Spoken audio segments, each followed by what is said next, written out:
We've talked about text features in a nonfiction book. Does anyone remember some text features from nonfiction books? Think about what you can remember. Captions, diagrams, labels, headings. All those were from nonfiction, but fiction has some text features too.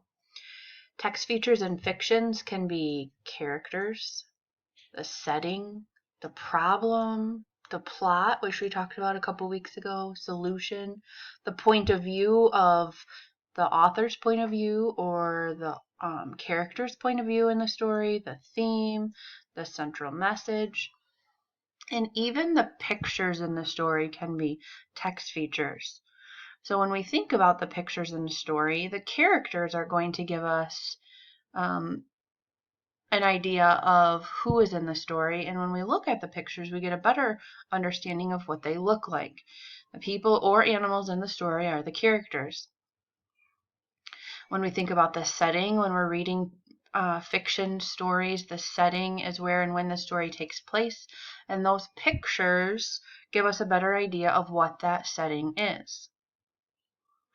The problem is the conflict that occurs between the characters or events in the story. And again, pictures are going to help us understand the words a little bit better or how the characters feel in that situation. The solution is how the problem of the story was solved or resolved. Sometimes the pictures will give us that answer a little bit more than the words. The plot, what happened, or the events of the story.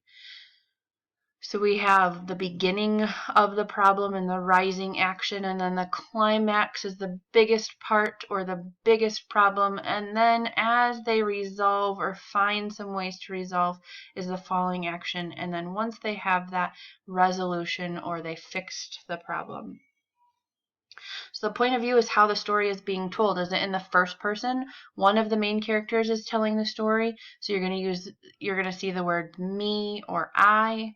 Or is it in third person where a narrator is telling the story and you're going to see the words he or she and him or her? And then the theme is that big idea of the story that is seen throughout the character setting or plot.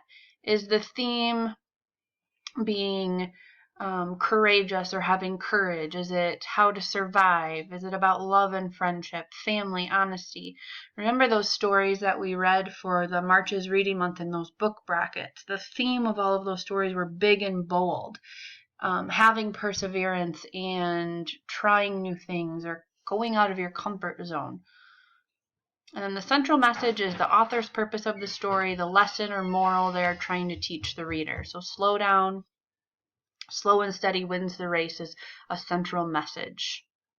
So think about how a fiction story can have all of these parts and how those text features can help you understand the story better.